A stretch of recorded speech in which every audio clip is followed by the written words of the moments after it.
west till they bury me. I'm one west till they bury me. I'm one west till they bury me. I be one west to the death till they bury me. One west till they bury me. I'm one west till they bury me. I'm one west till they bury me. I be one west to the death till they bury me. I be one west to the death till they bury me. They ain't scaring me. Rip the soul out of Pharisee. Speaking heresy and get you fucked up apparently. It's like they daring me. I said chill, they ain't hearing me. They ain't listening. Every bar nitroglycerin. Hit your heart, bring it back to start, make you live again. Get them dividends or we start getting ignorant. I be on that soldier shit. I told you shit phenomenal. Nah, but he abdominal. So what you suckers trying to do? Rhyming comical. Guess it's funny until I'm bombing you. Bring apocalypse to them pussy niggas that's popping shit. Team of all-stars, I coach them up like I'm Popovich. Fuck the politics and the lobbyists and apologists. They vagina, so we gon' check them like gynecologists. It's kinda obvious how the situation is ominous. The way I vomit this and regurgitate for the audience. They start applauding this cause the competition is fraudulent. From the era where niggas smoke you up like a parliament. The flow been stupid, shit has gotten retarded since. All the dominance of one west rising to prominent. Cause I be one west to the death till they bury me. I'm one west till they bury me. I be one west to the death till they bury me. I'm one west till they bury me. I be one west to the death till they bury me. I'm one west till they bury me. I be one west to the death till they bury me. I'm one west till they bury me. They want a nigga quiet, mute my maneuvers, but I ride like I got Groupon for Uber. Rhymes hard like they been viewed by Medusa. 9 milli Luger, 17 in the Ruger.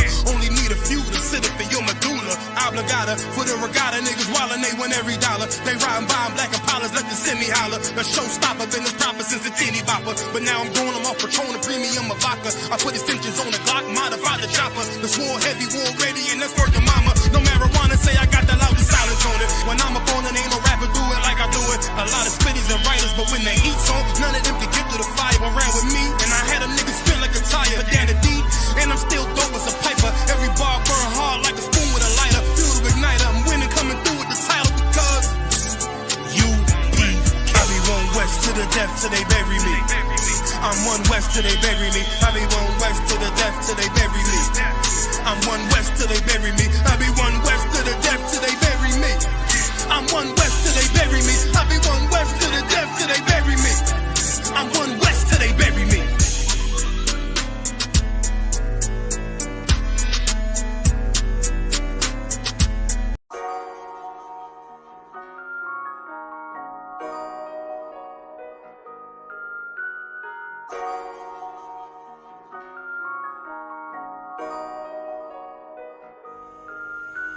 Warrior with the hands, that's what I'm all about. Hunger in my eyes, vengeance in my mouth. They don't want no altercation. Situation gon' get critical. It's best that you be easy. The end gon' be biblical. Look, flow like a river. It's something like a miracle. Royalty in my veins, loyalty in my ways. Payback in every breath, plus revenge in my heart. The truth in every word. Bring light into the dark. And I ain't never lukewarm. Shit, I blazing in the season. Got plenty food for thought. Just gotta watch who I'm feeding. And I been walking with them angels. So I guess I got this pistol for no reason. Niggas barely breathing, criticizing all my achievements. Won't make me weak. Nah, it won't make me slack off. These niggas baby fat soft. Better bear witness or back off. I be ripping shit like sackcloth. Dumb dogs all barked out. Behind me say I cup full. No room for emotion, so I pour my heart out. This road hard, but I intend to stay. And if it ain't UPK, then they in the way. My niggas righteous, they real, they down to suffer. Flow so deep, they drown a motherfucker. He say he in the truth, oh yeah? Well, this the home. And I don't hate them brothers, I'm just too loyal to my own. Plus what they believe, hard for me to follow. No rank me, no head, and I ain't leaving this body to live and sleep in hollow. So when they ask I'm UPK, you tell them absolutely. And I ain't trimming my ways for nothing, gotta execute me. Cause I can never die with my tail tucked between my legs. Shit I be thinking, watching my daughters tucked in their bed. They so smart. And Alana, she so beautiful, but they ain't like other babies. And they daddy far from usual. Now I'm missing cause I'm about my father's business. It ain't about this shit I used to do in that 98 Navy, the tan leather seats. See, without wisdom, this world make you weak. I found out that the truth was bitter. The lies are sweet. Tried everything. I guess me and Johanna had to meet. Now I make the blind see, and I make the dead speak, and teach both my little girls the day that they lie with a man, they better bring me bloody bed sheets. Chaos match the time, this Glock match my handpiece, and I ain't trying to take him out, but I will defend this house, or take a check. 144 in that black trench on some hitman shit. She call me 47, praying for Armageddon. Me and my soldiers dressed for the wedding. Fuck the fame, ask why, tell them I'm loyal to the king. Until the righteous reign, loyal to the king. I want that straight lane to break the chain. Loyal to the king, them devils can't have me, bitch. I'm loyal to the king. That's right. Bring that hot flame, you bitch ain't loyal to the king. Until the righteous reign, Lord to the king. I walk that straight lane to break the chains. Lord to the king. You devils can't have me, bitch. I'm Lord to the king. Bring that hot flame, you bitch ain't Lord to the king.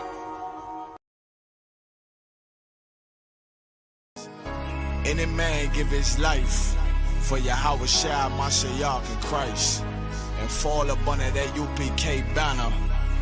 It's my brother and my blood, and I will die and kill for him if necessary. Go to ground, go to ground, go to ground, go to ground, go to ground, go to ground, go to ground, go to ground, go to ground, go to ground. It's all about that warfare, boy. Give ground, give ground, back up, give ground, give ground, back up, give ground, give ground. It's all about that warfare, boy. Take ground, take ground, take ground, take ground, take ground, take ground, take ground, take ground. My soldiers take ground till I'm stand down. Take ground, take ground, take ground, take ground, take ground, take ground, take ground. My soldiers take ground till I'm stand down. Take ground, take ground, take ground. Nah, this ain't no movement, this a takedown. We would not be moved or intimidated. We ain't the type. You got a problem, tell them cross the fucking line. My niggas ain't polite. Soldiers to the left and right. I die for every man body. Before I be a coward, I'd rather be a dead body. This will be my kingdom when the hour pass. You can either get with it or get flipped like an hourglass. We live by honor and no excuse. Just sit the prayer up to the Lord. I told him, then let all the terrorists loose. Hold your tongue or get rebuked, cause you made a truce with a race that made merchandise out of my abuse. Scared of who? You got your gun, then pull it. Me and my niggas start to argue, it's about who gon' bite the bullet. It gon' take round, take round, take round. Opponents better move slow. Attack dog for this truth, nigga, cool yo. Go to ground, go to ground, go to ground, go to ground, go to ground, go to ground, go to ground, go to ground, go to ground, go to ground. It's all about that warfare, boy. Give ground, give ground, back up, give ground, give ground, back up, give ground, give ground. It's all about that warfare, boy. Take ground, take ground, take ground, take ground, take ground, take ground, take ground, take ground. My soldiers take ground till I'm stand down. Take ground, take ground, take ground, take ground, take ground, take ground, take ground. My soldiers take ground till I'm stand down. Oh, thought you could cross us with no consequence, but you will pay dearly. You should've used your common sense. My zeal lit, that means you could never prevail. Hey, with a true sit, hey, with warriors dwell. Be wise with them weapons, cause I promise. My nine just like my wife, she concealed, she modest. I know two things, a robber will not prosper. And any man harm me and my octave gon' meet the doctor. Cause this life is warfare, it's not an easy walk. Been watching my people die, so you can miss me with that love talk. My UPK soldiers, any man try to cross your path, make him regret it. What that mean? Fall on his ass. Comparing me to you really ain't no contest. Long live one West. Say what? Long live one West. This for those who thinking we ain't ready for. Tell them back up. I'm about to drop something heavy for. Go to ground, go to ground, go to ground, go to ground, go to ground, go to ground, go to ground, go to ground, go to ground, go to ground. It's all about that warfare, boy. Give ground, give ground, back up, give ground, give ground, back up, give ground, give ground. It's all about that warfare, boy. Take ground, take ground, take ground, take ground, take ground, take ground, take ground, take ground. My soldiers take ground till I'm stand down. Take ground, take ground, take ground, take ground, take ground, take ground, take ground. My soldiers take ground till I'm stand down.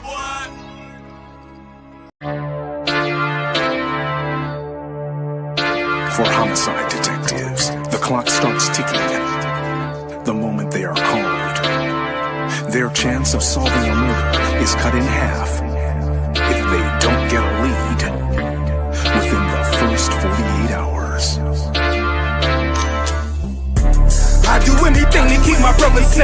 safe. I'm putting food on my daughter's plate. You fucking losers, y'all just can't relate. You harm them, you will find me on the first 48. You will find me on the first 48. Find me on the first 48. I do anything to keep my daughter safe. You harm them, you will find me on the first 48. Sitting in that room, hear the interrogator's voice. They asking why I do it, I tell them I had no choice. Couldn't take a threat or a risk to my family, so throw the book at me, I take them charges happily. Ain't no need for no polygraphs or forensics. I put that fucker in a body bag, I'll admit it. Fuck a sentence or the jury that will convict me. They don't understand, it's my family, they represent me. So for them, I risk my freedom, roll the dice. I ain't got much more for you crackers, go ahead and give me life. You don't know what it's like for the people that you love. They ain't there to give salutes, they ain't there to give you hugs. The same that done pulled me from the dirt and from the mud is gone because of who? Y'all rather shed your blood. My brother's kids like my other kids. If you touch them, fuck around, get another bid plus 10. Put me in the Supermax, I get super jacked, working out every day, canteen super stack, cool with that. Long as it mean my daughter's safe, my brother's winning, that's a chance I take. Still my fate. I do anything to keep my brother safe. I'm putting food on my daughter's plate. You fucking losers, y'all just can't relate. You harm them, you will find me on the first 48. I got wives that done gave they all to stand beside me. Kids that can't see me fall, look at me proudly. Respected by men with honor up on their names. You harm one of them, I promise that you'll see pain. I'm one West train, made an oath to uphold it. Stood with my back against the wall, never folded. Grew up in the city where the love ain't brotherly. I ain't had too many friends, I ain't need the company. I'm my father's son, so I'm cool, just don't fuck with me. I say that you my homie, you're my brother, then you stuck with me. Never turn my back on mine, it's to the dirt. You cross them across that line, I end you first. But only make it worse, is loyalty hard to find. Never think cause you out of sight, you out of mind. And I don't mind dying now, cause reincarnation got me coming back. Same scars in my heart aching. Be parlaying with killers from all places. Every last one of them for me a broad day shit. So what you think, I won't do it for them? Once they let me out the cell, shit, I do it again. It's for the family. I do anything to keep my brother safe. I'm putting food on my daughter's plate. You fucking losers, y'all just can't relate. You harm them, you will find me on the first 48. Find me on the first 48. Find me on the first 48. I do anything to keep my people safe. You harm them, you will find me on the first 48.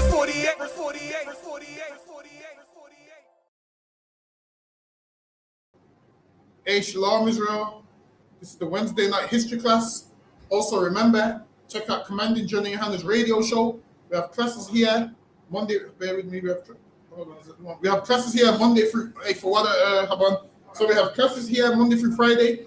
We have them in the physical school Monday, Wednesday, Thursday, 7 p.m. till 9.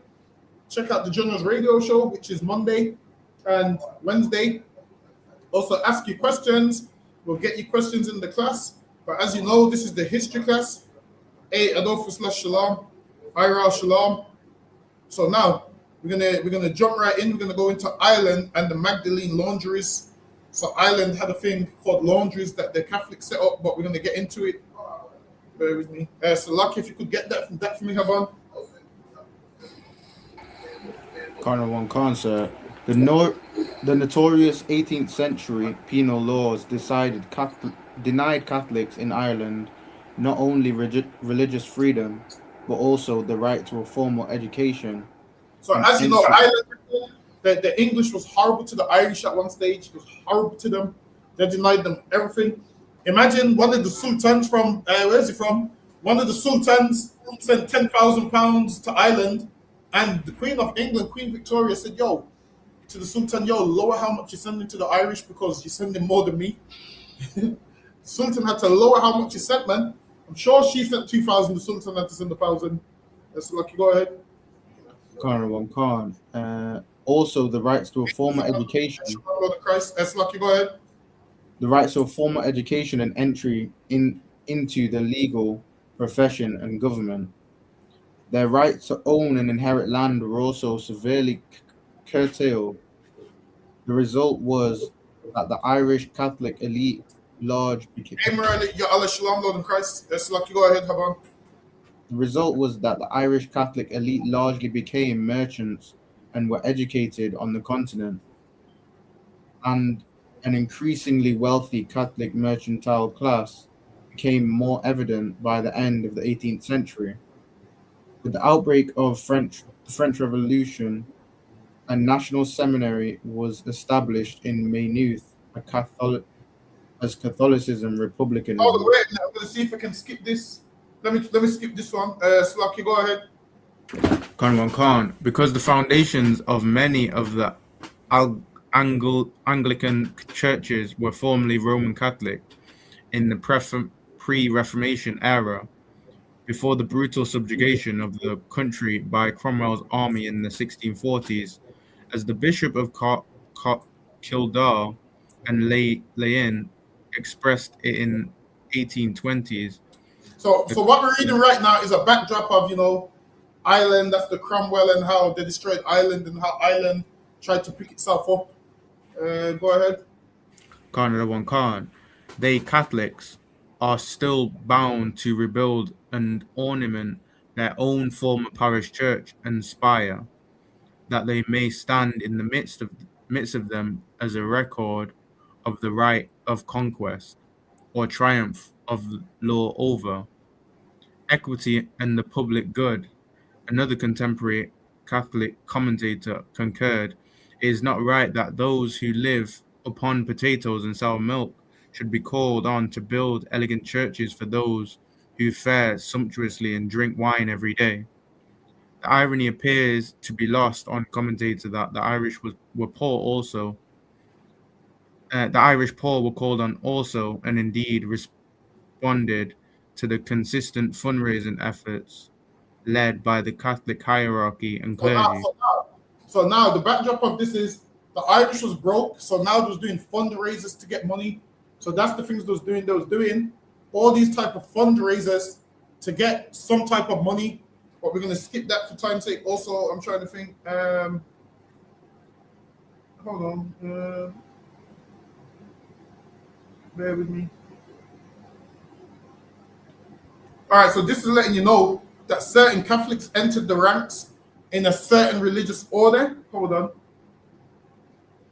So the Catholic middle class, they entered a certain position. Let me skip that one. I'm trying to see what I really need because all of this is just giving you the rundown of the same thing. Bear with me.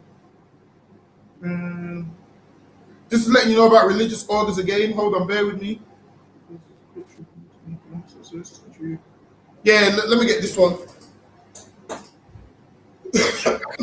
Khan, as a modern democratic and nationalist states came to be established throughout Europe in the 19th century, as European imperialism expanded globally, the Catholic Church hierarchy operated a policy of setting up voluntary organizations run by religious orders. So now, so the Catholic Church set up organizations that was run by religious orders. So over time, they started setting up these religious orders and people to run them, and they started setting up nuns and Catholic priests and so forth. Go ahead. Khan, or lay people with express allegiance to the institution, or in order to assert its power and maintain its relevance within the dominant political structures, the increasing numbers of Victorian Catholic enterprises across the island of Ireland made manifest the new social, cultural, political, and economic success of the Catholics more generally. Irish middle-class women became nuns. So now, Irish middle-class women became nuns. So that's where these nuns came from. They came from the Irish middle class. And then the Catholics liked how they carried themselves and how they presented themselves. So the middle class became nuns, whereas the lower class, they wasn't nuns. They was considered sinners. So they set up certain houses to house these women that were sinners, and they had the nuns ruling over them. But really, it was like a whole social status thing. The low class and the middle class would rule over them. So the middle class became nuns. The low class, they became under the nuns, and the nuns used to rule over them and abuse them. But go ahead. Khan became nuns in significant numbers. At the very beginning of the 19th century, there were 120 nuns in Ireland, and So in the beginning, there's only 120 nuns in Ireland, but over time, that increased. So all these nuns started off middle class. Go ahead. Carnival Khan. By 1901, there were 35 religious orders of about 8,000 nuns So, living. so now at first, they started off with 100 and something nuns, and then now over time, they became 8,000 nuns. Go ahead. Carnival Khan living in 368 convents. This increase occurred at a time when the Irish population went from 6.5 million recorded in the 1841 census to 3.3 million in the 1901. Imagine this: the population is declining in Ireland, and you got these women wanting to be nuns, man. Listen, if the population is declining, you women gotta have some babies, man. The Bible said, "Let the young women marry." How is it the population's declining, and these women are talking about they want to be nuns? No, man. You gotta have some babies, man. You gotta have some babies, man. Imagine the population went from 6.5 something million to 3 million. That's a decrease, man. Why? Because more women became nuns and wanted to join a religious order, and now this right here is part of the doctrine where it says abstaining from marriage and all of those kind of things. Because why women don't want to have babies when have babies, man. Go ahead. Carnival Khan. In the 1800s, nuns made up approximately 6% of the Catholic Church ordained workforce. So now nuns made up 6% of the church's workforce. Go ahead. Carnival Khan. By 1851, they comprised about 38%, and they were They rose up to 38% from 6%. Go ahead. Carnival Khan, and they were 64% of the Catholic ordinations by the end of the 19th century. The idealization of women in the 19th century Ireland was compatible with the British Victorian idealization in general terms, and the Magdalene institutions were understood to be a part of the rescue movement, so evident. Now, they had the Magdalene movement as part of some rescue movement. Go ahead. Carnival Khan, so evident throughout the 19th century British Empire. The object of rescue was the prostitute or wayward female who was regarded as fallen, even from the status of a woman. So now these religious orders, they had a place called the Magdalene laundries, and they would lock women up and put them in there. So women would serve their time in there, but nobody knew it was a prison.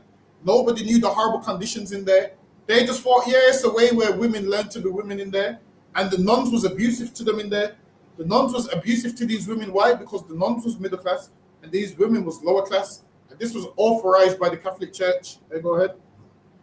Khan, the idealized paragon who was without sexual drive or sexual experience apart from a dutiful response. Go ahead. A dutiful response to facilitating her husband's desire.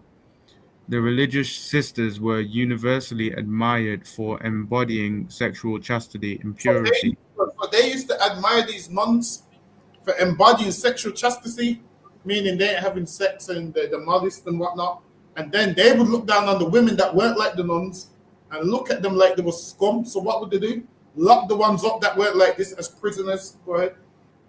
Khan, a purity essential to idealized womanhood. And the religious sisters of the Magdalene Institute were further admired for sacrificing their pure lives to the rescue of the impure and trying to elevate the fallen woman. So now they use these nuns to try and rescue and the women that they considered impure, but the way they was trying to rescue them ain't the right way. Now listen, I'm all for a good sister telling another sister don't be a hoe, man. I'm all for a woman with morals telling a sister, look, man, pattern up, man, don't dress like that. But now when you're full and abusing them and no, you ain't meant to do that, man. When you're full and abusing them and mistreating them and all of those kind of things, no, that's not the way to do it, man. Lucky, go ahead. Khan, to a respectable standard of womanhood as As the 19th century turned into the 20th, an overwhelming majority of the Catholic middle classes supported the IPP, who argued that they were capable of Irish nationalist self-governance or home rule within the British Empire. The Sisters in Ireland Magdalenes played their part in confining the disreputable women or the daughters of the disreputable women and putting them to penitential hard labor where they could atone for their sins. They locked them in this place and forced them to do hard labor so they could atone for their sins. Now, the way they done it was wrong. Now, of course, sometimes you don't might misbehave and you might need to make them do work and do work and do work. But the way the nuns done it was brutal, man. They basically locked them up and had them in a prison and barely fed them and starved them and all of those kind of things. Go ahead. Conrad one Khan. From 1895, the IPP lobbied assiduously to ensure that businesses run by religious sisters, such as laundries and needlework enterprises. So now they had them do laundry work. So now these women in these laundry houses would wash the prisoners' clothes, they would sew, they would do all of those kind of things. They would work without a break. While they was working, they weren't allowed to talk. A lot of them was lied to. A lot of them was told, yeah, we got a job for you, and it was locked up there. Go ahead. Conrad one Khan. Such as laundries and needlework enterprises would not be subject to legislative oversight. British House. So now, imagine this. There was laws in Ireland where you couldn't force people to do certain things. And the Catholic Church made sure this forced labor was exempt. They made sure to make out like, tax those people and those people can't do it, but let these people do it because let this be exempt. So the Catholic Church played in a part of these women suffering. Go ahead. Conrad one Khan. British House of Commons debates in 1901 and 1907 revealed how the IPP fought for the exemptions from health and safety regulation on behalf of the nuns. The fought for exemptions from health and safety regulation. The leader of the party, John Redmond, sought to exclude Magdalene laundries from the Factory and Workshop Act 1901, explaining that these institutions' mission was to prevent fallen women. So now, on this to prevent fallen women, go ahead. Conrad Khan. What they said is, yo, these women, basically, they demonize these women. They demonize these women, and then that way, when they're locked up in a place, it don't seem that bad because everyone's going to be like, well, they're fallen women. So yeah, that's why they did. That's why they done it that way. Go ahead. Conrad one Khan. From continuing with their evil courses, and that the great object. Hold on, give me 1 second. Conrad Khan.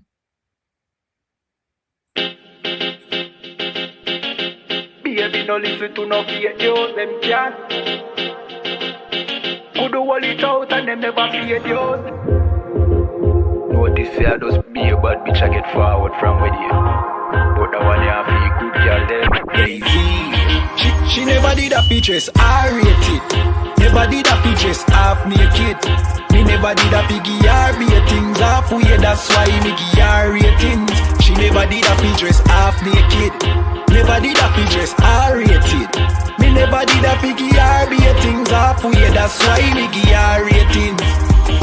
I know every girl a white material. I know every girl forget the juice in my seed bag. I know every girl me trust to cook my food, nor boil my tea, not even put the milk in the cereal. Me like a catty when me dival. When no fi wash for cook fi clean and no fuss. When she hear me get a new girl, I know that me mean when me say me fight me demons. Multiple wife legally, no illegal. Yeah, straight, me go crazy. I know every catty can be my first lady. I know every press plus body done pay fi plus Tatiana no fi in a no Mercedes. When me say oh luxury dolly fi nurse baby, a trouble when luxury dolly turn old lady. So big up every girl we don't lazy. Your body big, but why your mommy don't hate it. I rate it. Alright, Shalom, we're back. So Lucky, go ahead, Habon.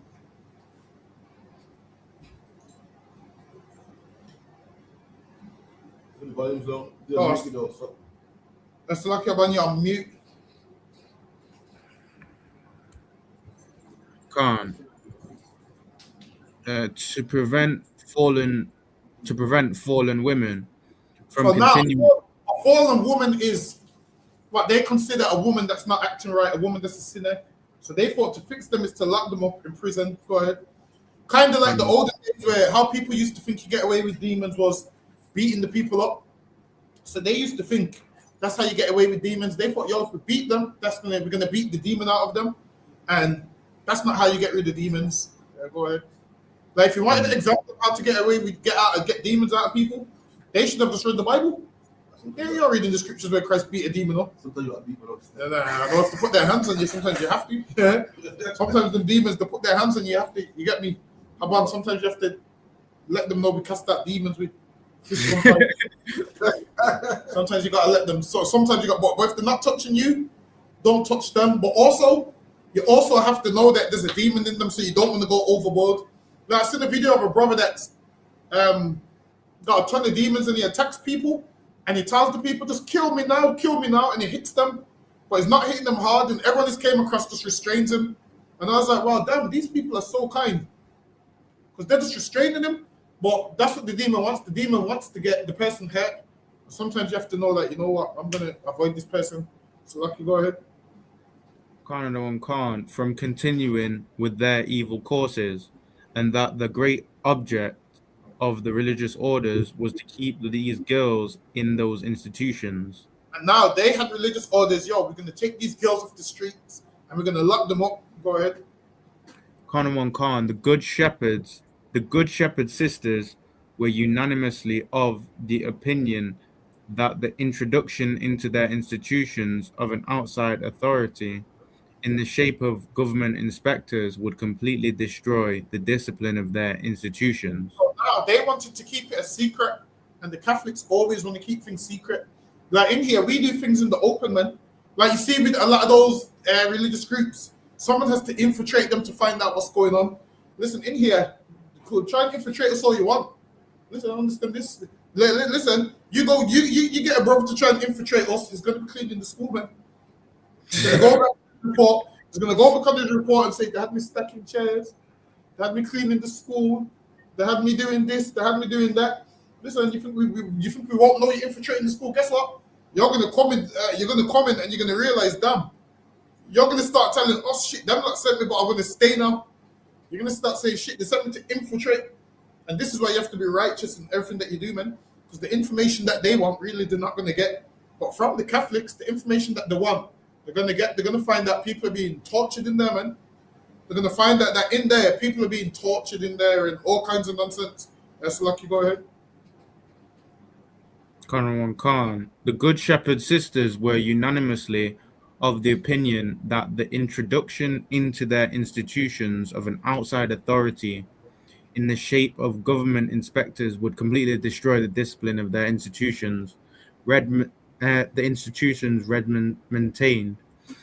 Irish MPs remained steadfast even when English MPs presented evidence of serious abuses involving forced labor and in laundries run by the Good Shepherd Order in France. So now the Catholics was running what? A Good Shepherd's laundry in France, and there was abuse in there. So now they're looking into Ireland like, yo, you lot are part of the same organization, there must be abuse in there. And the Catholics said, nah, we don't want your outside influence. When you watch those films with Jim Jones and whatnot, the Catholics was actually doing that, man. You think Jim Jones was the first one to have his own his own big prison and nobody's allowed to leave? The Catholics done it too, man. Imagine this. The Catholics, these people try and call us a cult, and we ain't done that to nobody, man. In here, you got free will to leave if you want, man. We ain't forcing you to do nothing. Listen, my band, in here, you got such free will that you can go marry a Hamai and get yourself kicked out, man. How much free will you got, man? Listen, you got free will to do whatever you want and leave. That's it, man. These Catholics, they lock you up and don't let you leave and imprison you and whatnot. In here, you got such free will, you can go to Nigeria and marry who you want and just never come back to here. That's it. We ain't locking nobody up. We ain't forcing nobody to do anything. if you don't want to do it, you're free to do whatever you want. But as for the Catholics, they ain't letting you do nothing. That's lucky. Go ahead.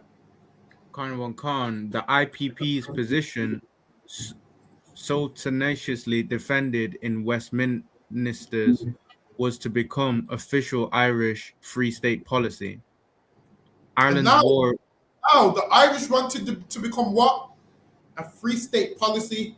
What does that mean? That means once they got their independence from England, they wanted to run on their own rules, their own laws, their own regulations. So they wanted to become a free state. Go ahead. Khan, Ireland's War of Independence, which concluded in 1921, led to the end of the British rule in So now 26. Ireland broke away from England in what, 1921? Go ahead. Khan, rule in 1926 of the island's 32 countries and established the Irish Free State. So now England was ruling Ireland, so Ireland was under English rule. Once they got their independence in 1921, they was able to become somewhat of a free state because they wanted that, and they wanted to prove to England like, yo, we can run our country on our own. Because if you know anything about England, England will give you independence knowing that you can't run your country without them. So they will do that knowing that you can't run your country without them, and they do that and do that and do that. So Ireland wanted to prove, listen, we can run the country without England. Go ahead. Khan, in the newly independent Ireland, the 10 remaining Magdalene institutions, all Catholic in ethos and operated by 4 congregations of nuns, So this place was run by nuns. Go ahead. were about to receive a renewed lease of life. As Maria Luddy notes, in Ireland's revolutionary period and in the early years of independence, Magdalene institutions became carceral institutions rather than temporary refuges. They would lie to people, and people would think, all right, we're in this place temporary. You know, the women that got put in these places most of them ended up being in there for the rest of their life, man. Most of them went in there, they changed their name and just gave them a number, and you're known as this number now. They changed their name, and most of them never ever saw daylight again. Go ahead. Khan, Irish patriots, with the support of the newly empowered Catholic hierarchy, were eager to establish control in symbolic and material terms. Maternity and social reproduction became significant territory on which to assert national patriarchal discourse of the moral probity and purity, particularly when opposed to the former colonizer. The British Empire might possess vast wealth and political power, but the fledgling free state would cultivate supremacy on the high moral ground, or so the argument ran. Ireland would be triumphantly Catholic above all else. Political discourse in support of this aspiration was distinctly gendered in the Free State. Men immediately began to establish their newfound powers of self-governance by demonstrating control over the firepower of the militarized men and the sexuality and reproductive powers of women, in particularly the bodies of impoverished women. Hold on, wait. See that again. So now, a lot of times in Ireland, they didn't want women to reproduce, and they wasn't allowing them to have contraception as well. And they didn't believe in abortions as well. So now a lot of the women was going abroad to get abortions, and a lot of them was dying. Or there came a time where a lot of people was fleeing Ireland to go to England because the laws was more relaxed. So like, go ahead. Women and their children. The Irish establishment was keen both to demonstrate to their former British overlords that they could maintain law and order, and to gain international recognition. To the British, that they could maintain law and order. So like, go ahead.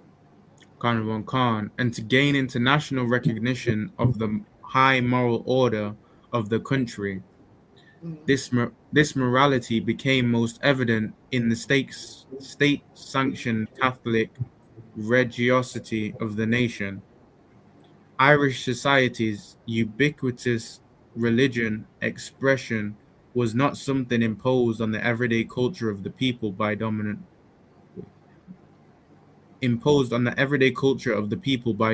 powers. Rather, it was understood by the vast majority of people to be intrinsic to freedom won from colonial oppression. The allegiance of the overwhelming majority of Free State and later Irish Republic citizens to the Catholic Church was deep. The people had a profound and intimate attachment to the moral teachings, metaphysical view, folk and canonical rituals, and consolation provided by a much loved church. Yes, sir, and this ain't no much love church. That was horrible in the Catholic Church, lucky boy. Khan, the Irish, the Irish, the Irish. Hold on, I'm gonna skip this one. Khan. Let me see this one. Bear with me.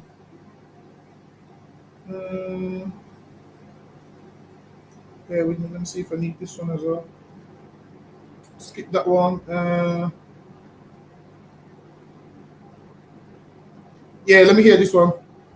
Khan, as did the Factories Act 1955 subsequent regulations.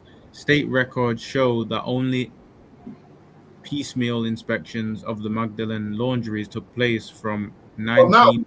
So now they went tight on their inspections. If they'd done their inspections properly, they would have realized that those women in that place being tortured and all sorts of things. Go ahead. Khan from 1957 onwards.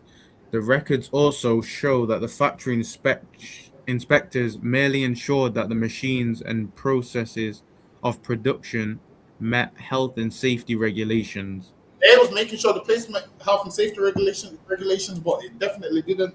As we go on, you'll see. Lucky Wyatt.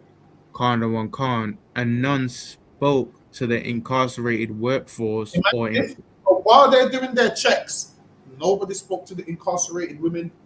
Nobody spoke to the women that are locked up. Nobody spoke to the women that are being oppressed in there. Nobody spoke to them. No one spoke to them whatsoever. Listen, if you want to know how people are feeling, you have to speak to the lonely people, man.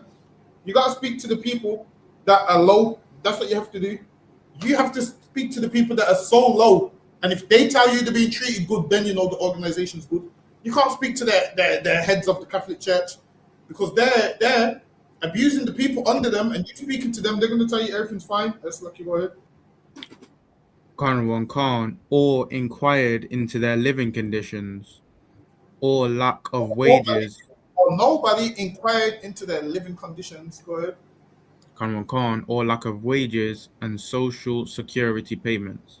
And they had a lack of wages, meaning they was working for free. Now it's illegal to make a man work for free. At this time it was, but what happened? The Catholic Church and the nuns had these women working for free, withholding the payments, withholding all of those things. Go ahead. Khan, the archives show that the state officials were involved in directing the escorting girls and women to the covenants, in particular court probation officers. But there is not one instance recorded of state officials ensuring their release at the end of the appointed sentences. It was not until... It says there's one instance recorded of state officials ensuring the release at the end of the appointed sentences. But with this, a lot of women didn't get released. A lot of them died in those places, man. Go ahead. Khan, it was not until 1970 and the publication of the Reformatory and Industrial School System Report, known as the Kennedy Report, that we see a published official objection to the use of Magdalene laundries as places of arbitrary detention. The report stated that at least 70 girls between the ages of 13 and 19 were confined in the laundries when they should properly be dealt with under the reformatory school system. So now they said these young girls should have been dealt with under a different system, but now the Catholics dealt with them under an oppressive system. Like the way that they dealt with them horribly. Like they put them in a place they shouldn't have put them. They basically had them locked up in a prison, whereas they should have been reformed at the school that they were studying at. These are said, "Oh no, we'll take them and imprison them." Go ahead. Khan. This method of voluntary arrangement for placement can be criticized on a number of grounds. It is a haphazard system. Its legal validity is doubtful, and the girls admitted in this irregular way and not being aware of their rights may remain for long periods and become, in the process, unfit for re-emergence into society. Now they said these women was kept in there so long that they couldn't even re-emerge in society. Because when you've been locked away for so long, you become institutionalized. And that's what happened to a lot of those girls in that place. A lot of girls that was in that place, they became institutionalized so much that they didn't know how to act. They didn't know how to behave. Because they've been in one place for so long. And it happens. You be in one place for so long, you become institutionalized. I mean, you be on Facebook all day, if you're on Facebook all day, you become stuck on Facebook like a African warrior running your mouth behind the computer, man. This nigga's institutionalized in Facebook, runs his mouth on the internet, runs his mouth so much on the internet. Listen, he's been on Facebook so long that he believes Facebook won't, get him dealt with. So he runs his mouth on Facebook and yaps on Facebook until one day he's going to see a dark shadow standing over him and someone take the phone and say, yo, say it to our face. African warrior is gonna have a shock in that day. He taps on his phone, runs his mouth on the internet until one day he sees a dark shadow and someone take the phone out of his hand and say, well, don't type it, say it to us right now. He ain't gonna say a damn thing. People like that, the cowards and the scared of everything. Is an African warrior is gonna become an African coward in that day. There's only an African warrior is an African Facebook warrior on the internet, but in real life, he ain't no warrior. That's why he takes to Facebook, just typing on his phone. Listen, African warrior, listen. We've seen people like you before. We've seen a ton of Africans like you before, man. Ton of Africans that, scared. Ain't really on nothing. African warrior, in that day, your spear's not going to save you. Your spear and your African chant ain't going to save you in that day, African warrior. Your African grunting and your spear is not going to save you in that day. All this English you're talking now, you're going to be talking that African language when we see you in person, but that's another topic. So, go ahead, Haban. Listen, African warrior, we gave you 2 minutes, but go ahead, Haban. Khan, this method of voluntary arrangement for placement can be criticized on a number of grounds. It is a haphazard system. It is legal. Its legal validity is doubtful, and the girls admitted in this irregular way and not being aware of their rights may remain for long periods and become the process unfit for re-emergence into society. In the past, many girls have been taken into those covens and remained there all their lives. These women was taken into this place by the Catholics, by the nuns that act like they're so righteous, and they remain there on their whole life, washing clothes in this laundry, waking up, working, and they was working for free. So where do you think the money's going? To the Catholics, man. This right here is a form of slavery. It was forced labor, and the Catholic Church knew it was forced labor, and they tried to cover it up like, oh, no, they're here for their sins. What this was is forced labor that they don't like to talk about. Yes, Lucky, go ahead. Khan, they will have a baby and the conditions under which they will give birth. Likewise, it maintains that those who are pregnant should be enabled to decide if they will not have a baby and exercise their options for preventing or ending a pregnancy. So now, obviously, this is them saying these women should have the rights to have a baby if they want to and not have a baby if they don't want to, basically. So, go ahead.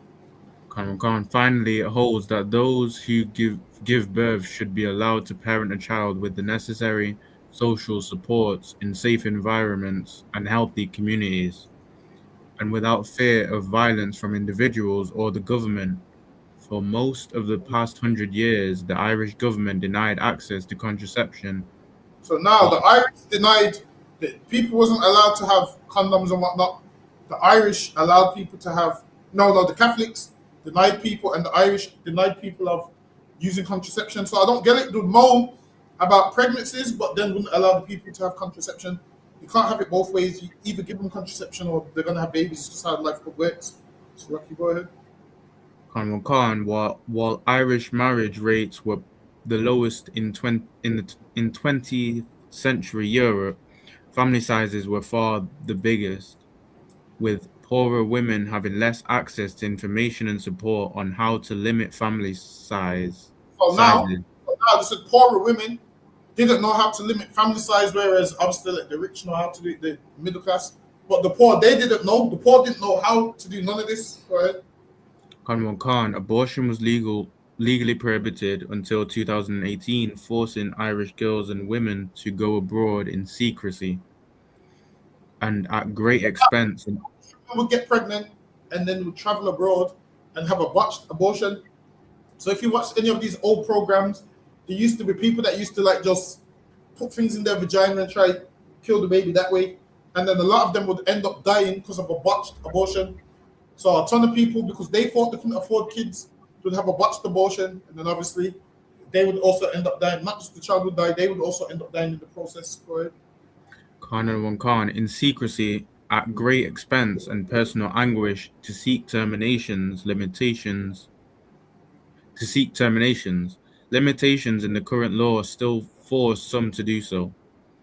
There were a number of high-profile cases where the constitutional ban on abortion, introduced by referendum in 1983, was shown to cause extreme suffering and even death. Some Irish hospitals until the 1980s also inflicted symphysiotomies on women giving birth rather than provide cesarean sections. So this is talking about the 1980s. This is like literally about what, 50 years ago? Yeah, if that, about 50 years, about 40 years ago. So Rocky, go ahead. Khan, the same establishment through judiciary, legal and medical professions, and religious and lay social workers, was busy taking away the children of poor women and They would take the children of poor women. So poor women that had the babies, the Irish would take those babies away and give those put those babies up for adoption. So a ton of parents never ever got to see their kids again because they would take them away. Go ahead. This is all the Catholic Church. Bear that in mind. Go ahead. Khan, and working class widowers, and putting those children into church-run or state-funded industrial and reformatory schools where abuse was an endemic. So now they could abuse those kids. Why? Because they've took them from the mother. This child's been given a new name, and nobody's ever going to find this child, so they could abuse them. And that's what these nuns was doing. These nuns was abusing these children. Whenever a nun comes to you and acts like they're so righteous, whenever a Catholic comes to you and acts like they're so righteous, you mention these Magdalene houses where kids was tortured in them by Catholics, man. Where nuns would force labor, how the Catholics was forcing them to work for free. So Lucky, go ahead. Listen, the Bible says, yo, even if the ox works, the ox gets grain, man. Even if the ox works, it says don't muzzle the mouth of the ox.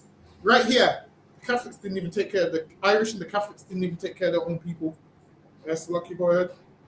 Khan, it also declared unmarried mothers a problem. It set up and now they would take the babies if the mother was unmarried. So if a woman had sex with a man and they wasn't married the Catholic way, they would take that baby, and they declared this a problem. They declared it a big problem. Go ahead. Khan, it set up county homes and funded mother and baby homes for the confinement and to a large extent incarceration of these women who and these women were incarcerated for having a baby.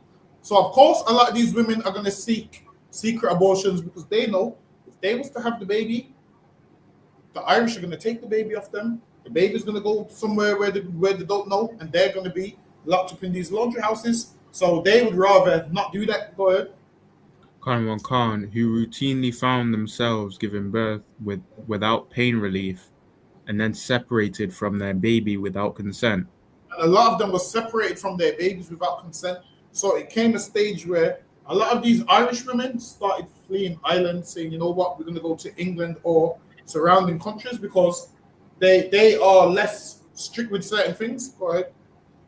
Carnival Khan, as Mariah Luddy explains, representing possible immorality, a drain on public finances, and some in need not only of rescue, but also of institutionalization.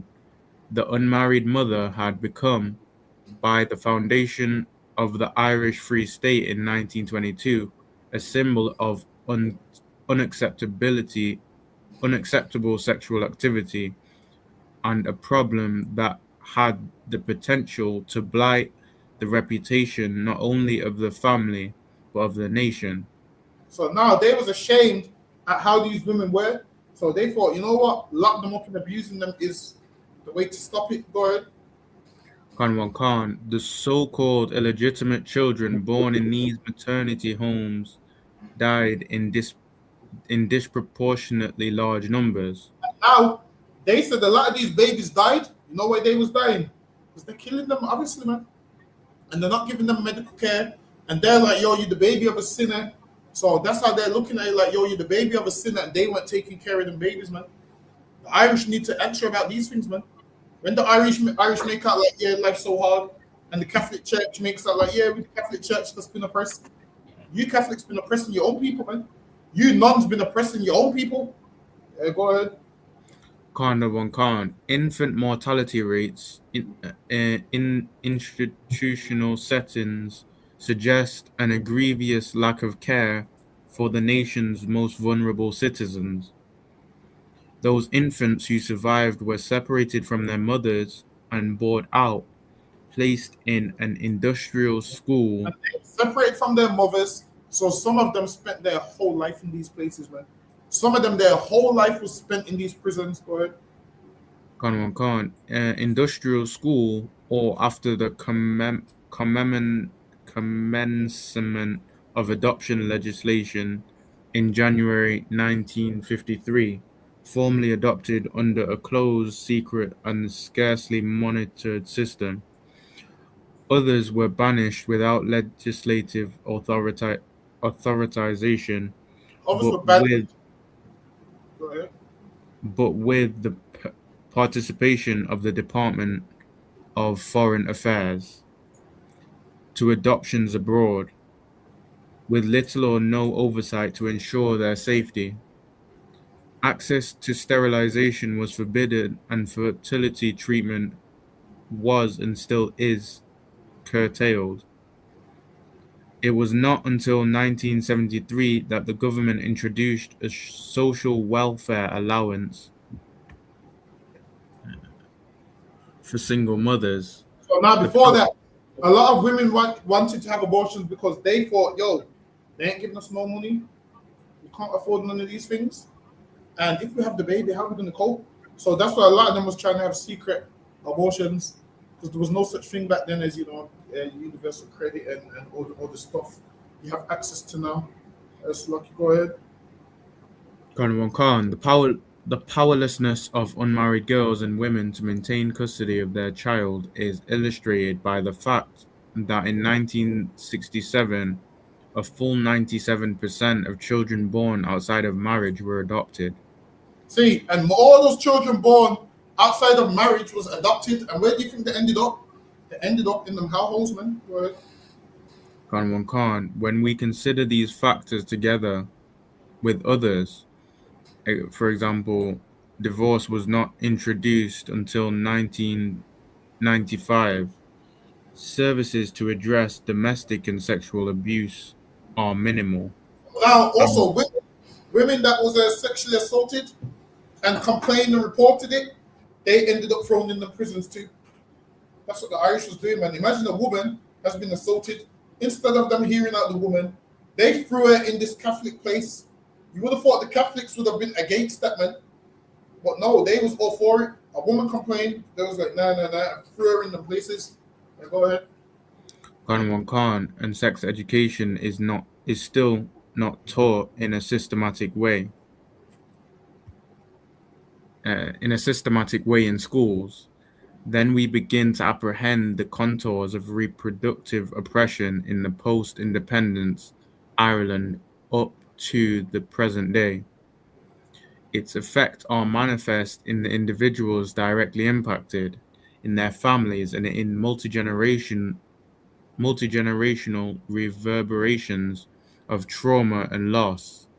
The remnants are visible even today in the Irish Constitution of 1937, such as in Article 41.1, which declares that the family, historically interpreted as the heteronormative family based in marriage, is the natural, primary, and fundamental unit.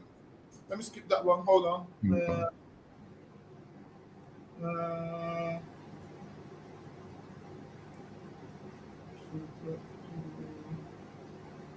yeah, let me get this one.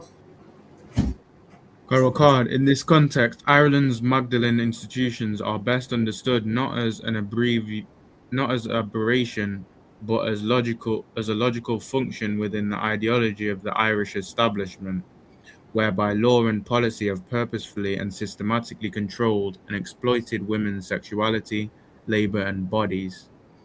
Ultimately, their function impacted poor and vulnerable women disproportionately.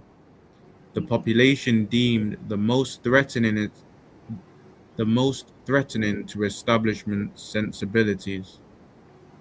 This ideology and practice began to form even in the midst of the Civil War of 1922, when W.T.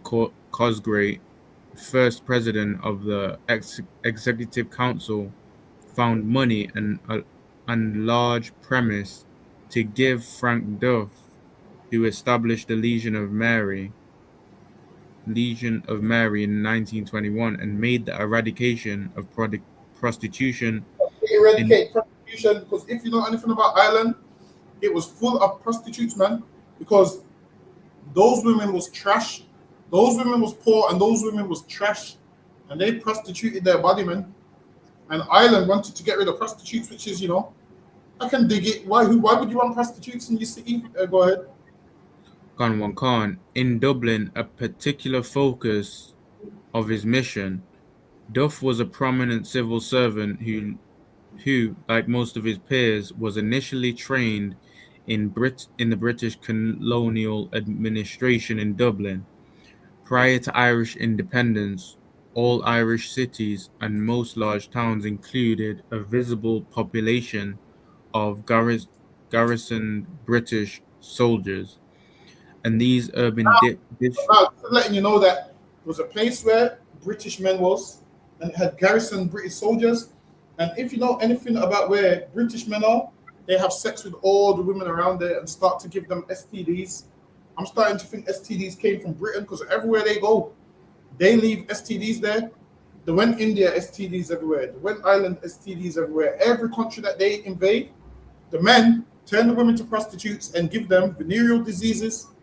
And you can look that up everywhere England goes. That's what the men do: prostitutes, venereal diseases, and then they come back to England and make out like they're so righteous and so forth. When everywhere they go, spreading diseases. Go ahead. Khan, and these urban districts witnessed an active trade in prostitution that serviced the military. See? And Britain went there and had sex with all them Irish women, man, and made them into prostitutes. Go ahead.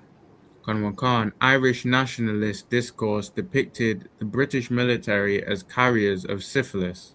See? And they said the British military are carriers of syphilis because these men was just having sex with everything that they see.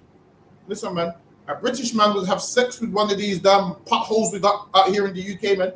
All these potholes that you see coming up on the news and the roads not being fixed. I think that person needs to fix the potholes before the white man has sex with one.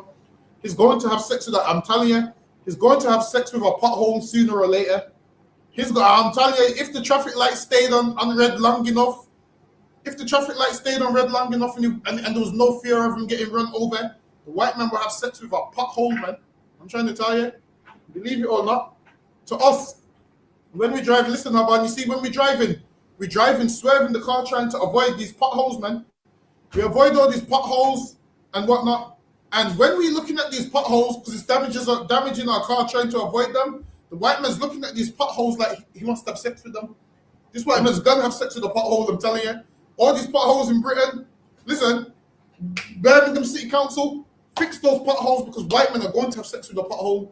I'm trying to tell you, if they find a pothole where there's no traffic nearby, where they're going to get run over, they're going to look at that pothole, lick their lips, and have sex with it, man. I'm trying to tell you. Listen, everyone thinks I'm joking. The oppressor will have sex with a pothole within, give him 3 months, he's going to be having sex with potholes, man. It's going to become his new thing. And he's going to give the pothole a venereal disease, man. I'm trying to tell you. The potholes are going to have syphilis. They're going to be unrepairable. I'm trying to tell you, this devil has sex with whatever he can, wherever there's a hole, he's going to have sex with it, man. I'm trying to tell you. So, Lucky, go ahead, my man. Colonel Khan, Joyce's Ulysses illustrates this hackneyed denunciation when the fulminating Irish nationalist citizen in the Cyclops chapter denounces British colonial rule and civilizations as nothing more than civilization. See? And they listen, imagine this. They, instead of them calling it a civilization, they called it a civilization because the British man was spreading syphilis everywhere, spreading it all over India, spreading it all over Ireland. And they were spreading syphilis from the time of the Greeks, man. A ton of them died from syphilis. Go ahead. Khan, Irish feminists specifically sought to counter the misery that the venereal infection caused to women and their children. See, and they was giving these venereal infections to women and the children that was born of them. Slucky, go ahead. Oh, Slucky. I think I can change it. I can. Irish Citizen Army medical officer Dr. Kathleen Lynn and her feminist colleagues founded by St. Alton's Hospital in the 1919 in an effort to combat the suffering of poor children. So they want to combat the suffering of these poor children. Slucky, go ahead. Many of whom were suffering from congenital syphilis. And many of these children were suffering from syphilis. Why? Because the British military had a garrison in Ireland and they was having sex with all them Irish prostitutes and spreading syphilis, man. Go ahead. Dublin's child mortality rates were the worst in Europe, and the city had the worst housing in the UK. They said Ireland had the... So now, this is why Irish people are always crying about how hard their life is. And the thing is this, they tell us how hard their life is when really they're supposed to tell the British who made their life hard. Imagine we talking about how hard our life is, and they say, yeah, but we went through the potato famine, but we went through this. You did go through it, but you're complaining to the wrong people. Like, don't complain to me about what the British went you through. Imagine I'm complaining about what all of you do. Because understand, when you Irish came to the Caribbean, you became the white working class. We were slaves. You were considered working class. So they, instead of them white British doing the work, they put a lot of you Irish over the work. So you were still better than us in the Caribbean. So you can't come crying to me about, oh, well, we've gone through this famine and that famine. The potato famine. And again, it's rough, but we've gone through a lot worse. Lucky, go ahead. However, Lynn's enlightened approach was swiftly sidelined with the establishment of the Irish Free State. In the decades following independence, the prostitute was a reminder to the new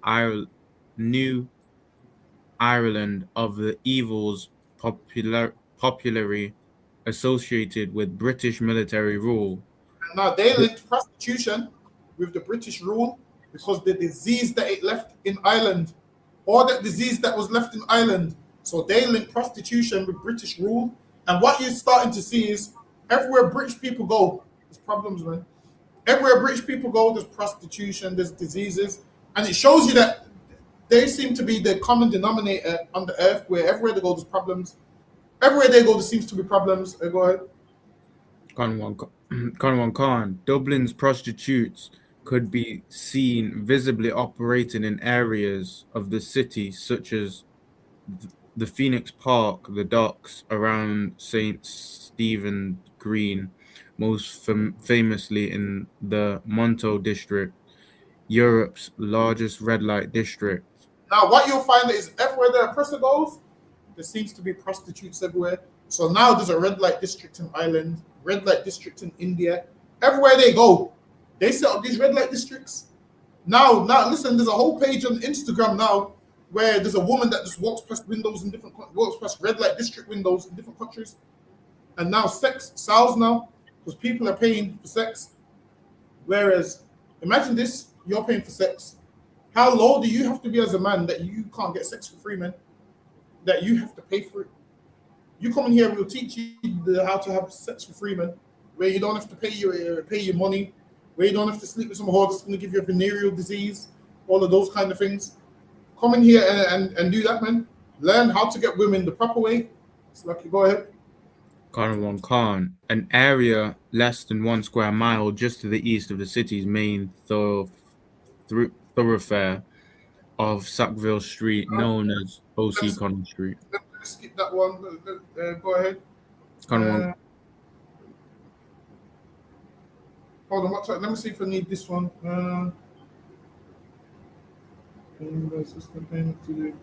Hold on.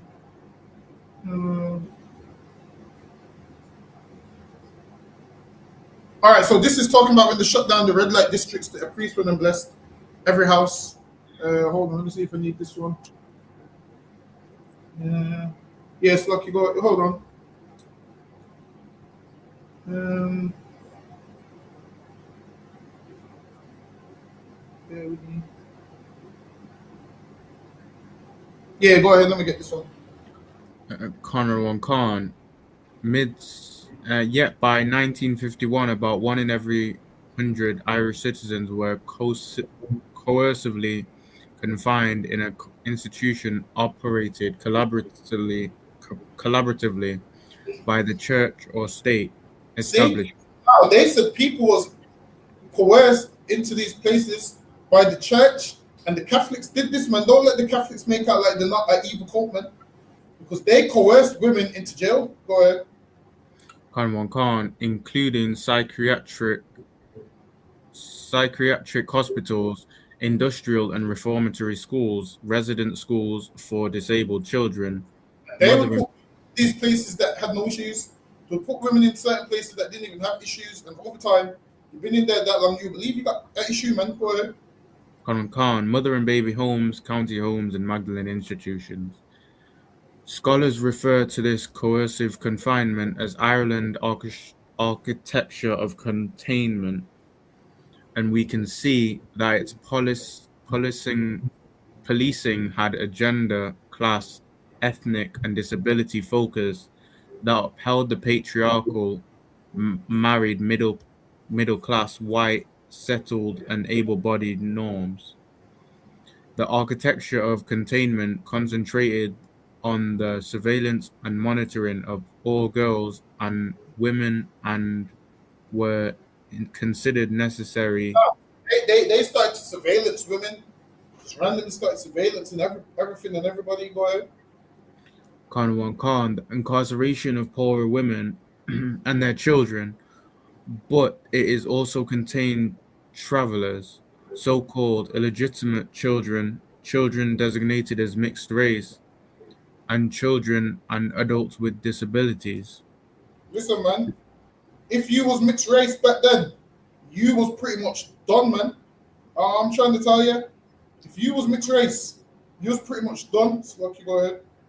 Karawan Khan, legacy issues stemming from this system of surveillance, punishment, and incarceration are still manifest in 21st century Ireland. One prime example of being that adopted people are denied their right to their birth certificate and other personal data from their adoption files. And other examples being the continuing institutionalization with capitation payments from the state to private commercial enterprises providing institutional care of older people people with disabilities, homeless families, and people seeking asylum. Hold on, let me get the next one. Let me see if this is the one I want. Bear with me. Hold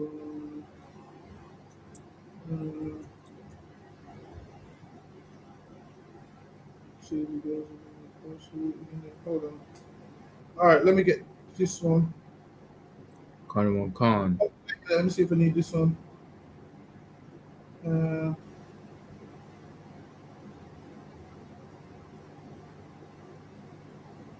Hold on. All right, let me read it from Second paragraph.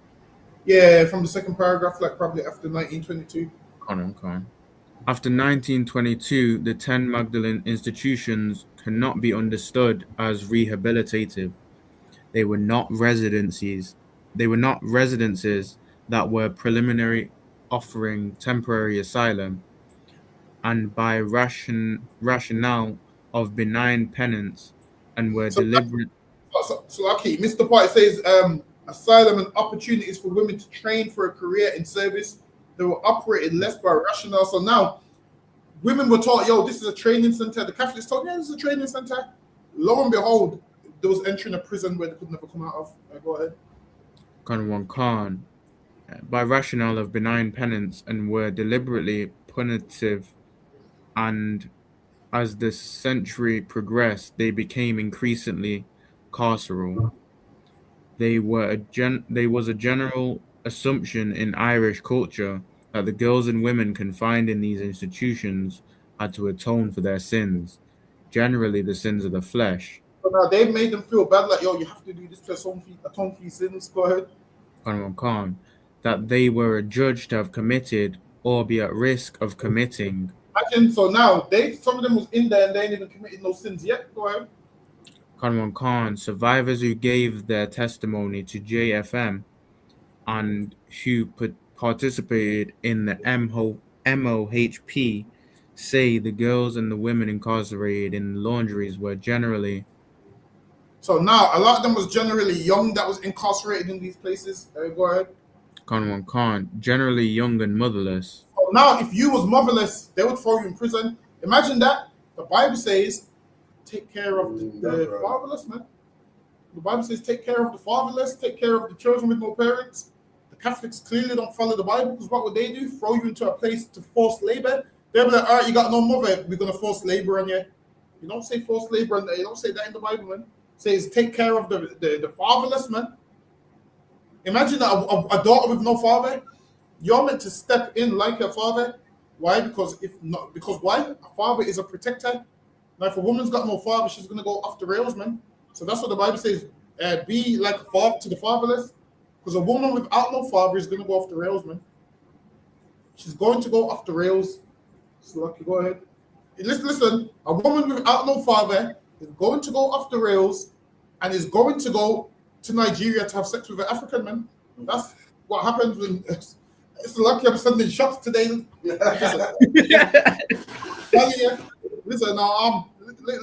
nobody don't want to go up against me in battle. Listen, the shots that I be firing, man. Listen, I got smoked today, so lucky. Go ahead, man. Khan, and in a relatively small number of cases, they may have given birth outside wedlock. And now, they was locked up in these places because they was given birth to outside of wedlock. You know, it's crazy. All of us would have been in this prison, man. That's right. Because none of our parents are married. According to what they say wedlock is, all of us was born out of wedlock, man. None of us was born to Al Green, let's stay together, man. None of us was born to that song. We was all born out of wedlock, man. Listen, we was born in a way where our father just with our mom, quick, boom, boom, boom. His turn the other way, we born 9 months later. None of them wanted us. We was born out of wedlock, man. That's how we was born. We weren't born in a nice way to Al Green and to a Marvin Gaye song and the mood in the room being low and the light. We wasn't planned on none of that, man. Our fathers got the mind of the same. Listen, same way our first baby moms got pregnant is the same way our parents had us. No planning, just boom, boom, boom, boom, boom. The baby's here, man. That's the inner world have to fend for them. That's how a lot of us was born. So listen, a ton of us was born out of wedlock. Them Catholics would have thrown us all in the prisons if we lived in Ireland. So lucky, go ahead. Khan Khan. Other women were intellectually disabled. Some had committed minor crimes.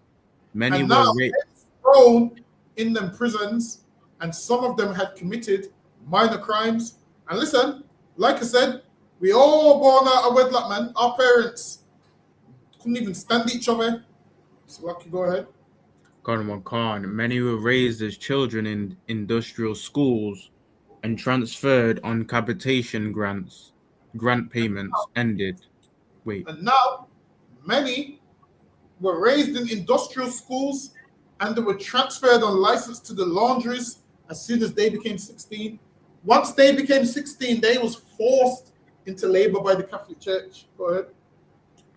Khan. Typically, upon reaching their 16th birthday, when the state capitation grant payments ended, and sometimes at a younger age as punishment. Go ahead. Most strikingly, girls who were committed to Magdalene institutions were regularly victims of incest. And imagine this, the Catholic Church is full of garbage. Imagine these girls was victims of incest, meaning a lot of them was raped by their fathers. And once they complained, the Catholics threw them in prison, man. Nobody can't tell me I should be a Catholic, man. The Catholics, that's disgusting. How are you throwing the victim in prison? And you're meant to be a religious organization that stands for God. How dare you Catholics not listen to a woman? I thought a woman was like Mary. I thought you loved Mary so much, man. You Catholics meant to love Mary and look at a woman in the shape of Mary and she's like Mary and worship her. Not here. They was throwing these young girls in prison, man. Go ahead. Victims of incest, sexual assault, and that word.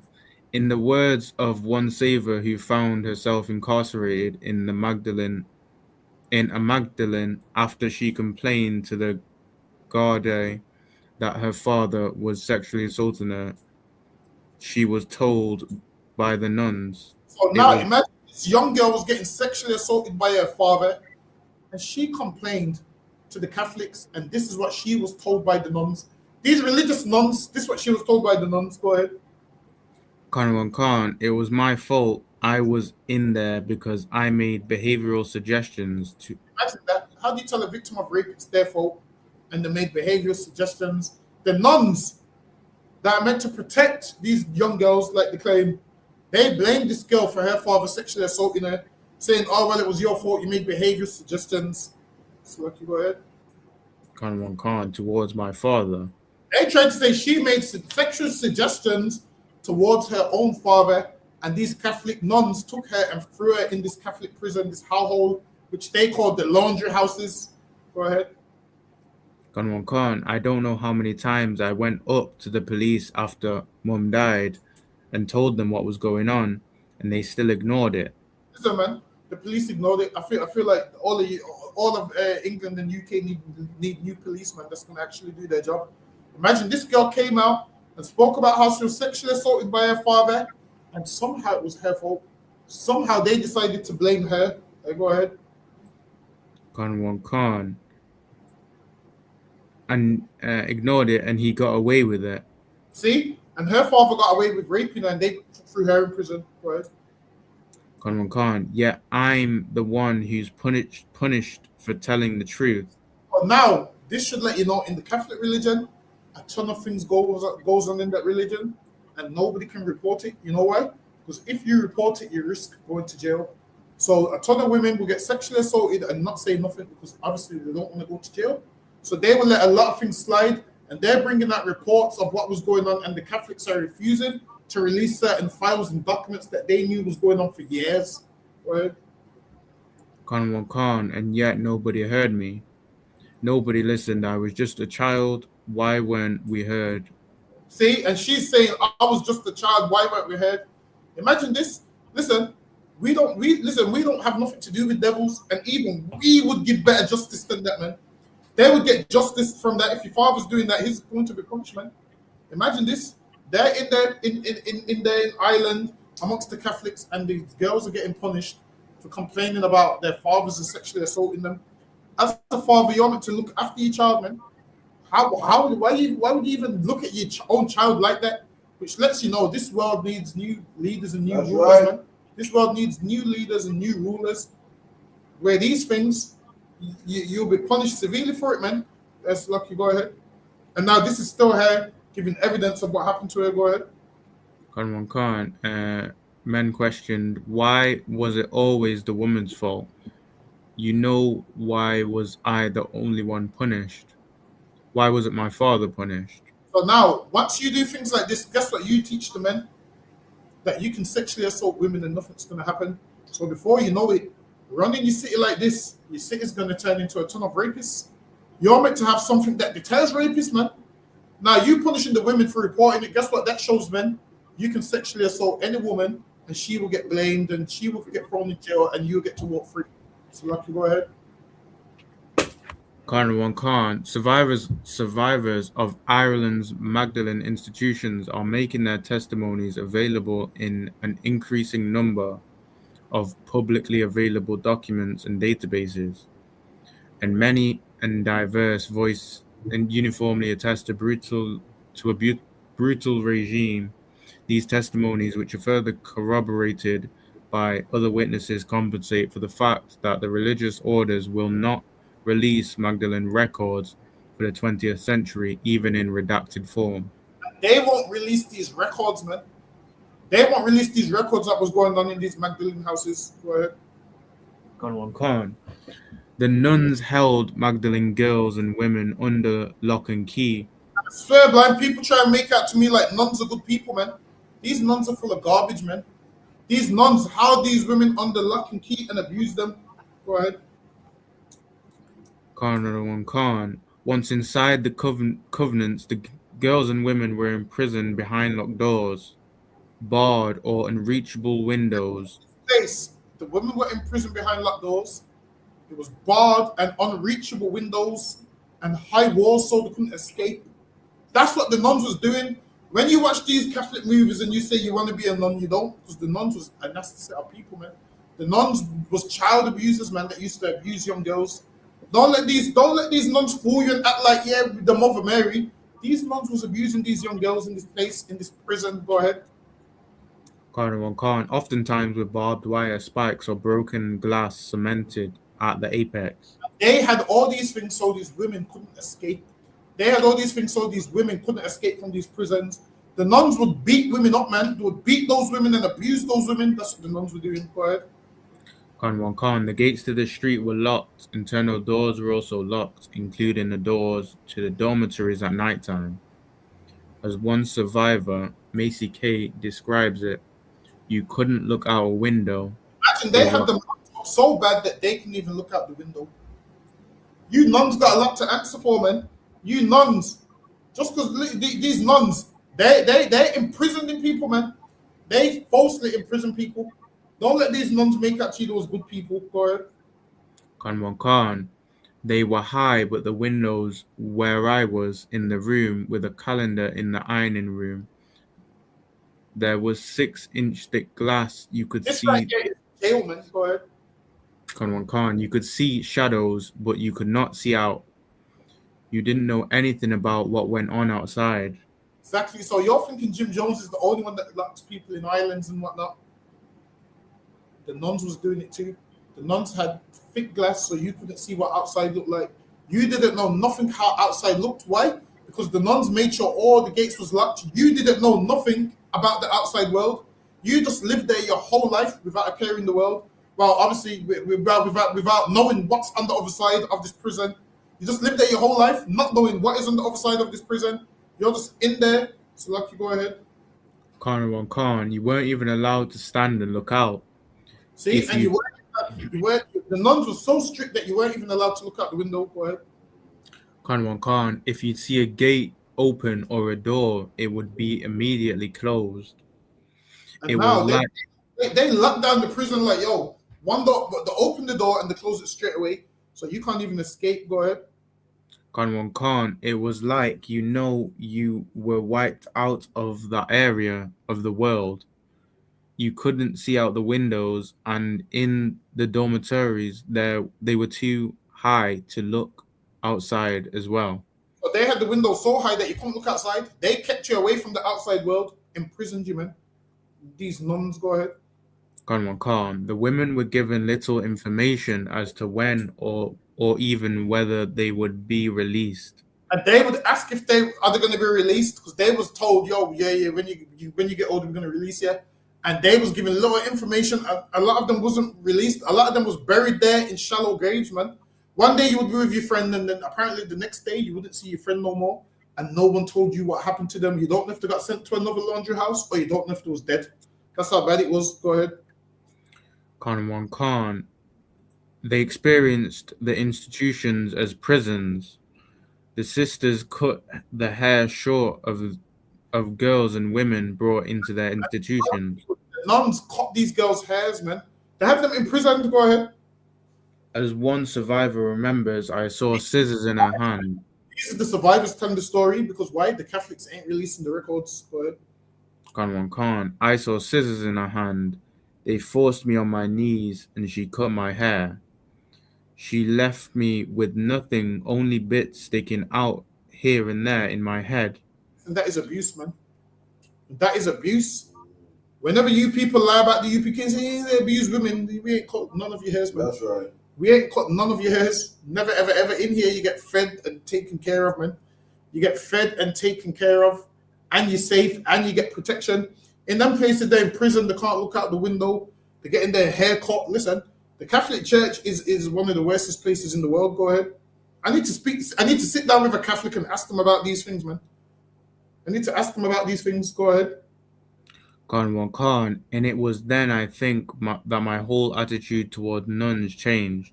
See, before everyone loved nuns, thinking nuns was good people, and now they're realizing, like, if you've ever watched there's horror movies of, have you ever watched these horror movies of nuns? And people always say it's disrespectful that you're dressing up as a nun. It's disrespectful that you got nuns in horror movies. It's true. These nuns are a horror movie in real life. The nuns, this is a horror movie that they're in prison and they can't get out. These nuns is actually evil. So, Lucky, go ahead. Kanwan Khan. It was the first time in my life that I learned to hate somebody. See? And this was the first time in her life that she learned to hate somebody. And she was around them nuns and she hated them nuns because of what they did. So whenever you think, yeah, you're going to be using the term, oh, I'm going to be a nun. No. You think a nun just don't have sex? Nah, a nun is abusive, man. A nun is abusive because she's not having no sex, man. That's all it is. Because the nun ain't having no sex. She's abusive even though these nuns are secretly having sex, man. You think they're not because you're naive. That's Lucky. Go ahead. Kanwan Khan. Upon entry, the girls and women had to strip and their clothes were taken away. And that's what happens in jail. When you go to jail, the first thing you do when you go to jail, you have to strip and they take your clothes away. These nuns also done this to these young girls, which lets you know these nuns was running that laundry house like a prison, and they're meant to be religious and they're running it like a prison. Go ahead. Kanwan Khan. And replaced with drab work uniforms. The sisters gave them a religious name and sometimes also stripped them of their name, stripped them and gave them a religious name and gave them a number, like the cattle. Go ahead. Kanwan Khan. This was a name and number by which they were identified. So now they're like, number 5, come here. Number 7, come here. They stripped you of your name. Why? Because they want you to forget who you are, man. Well, they wanted them to forget who they was. They wanted them to forget that, yo, you had a life outside of here.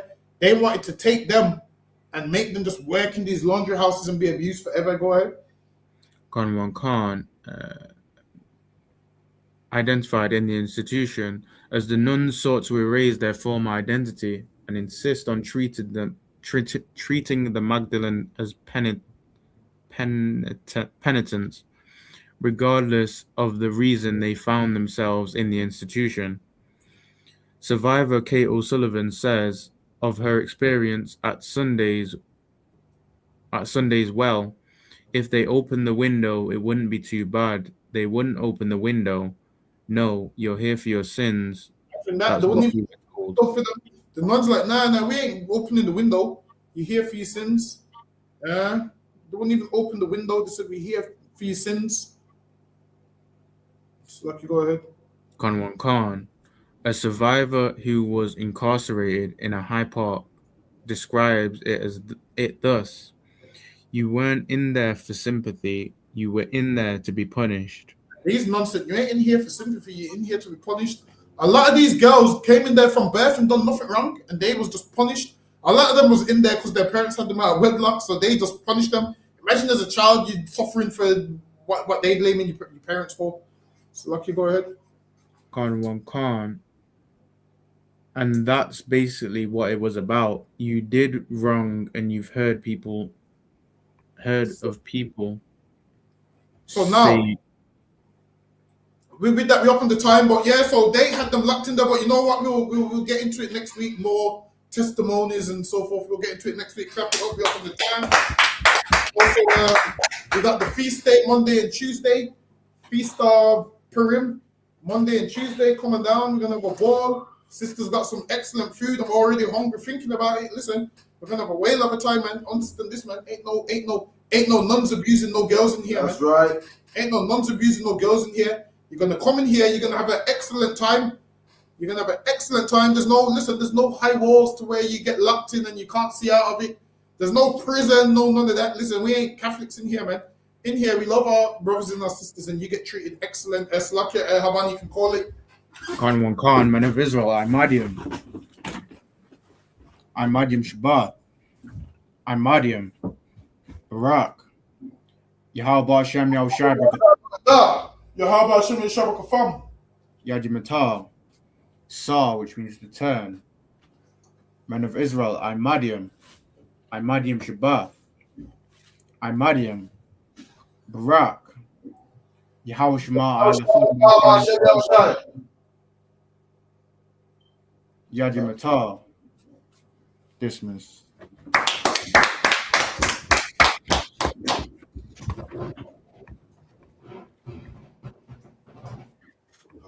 What's your voice?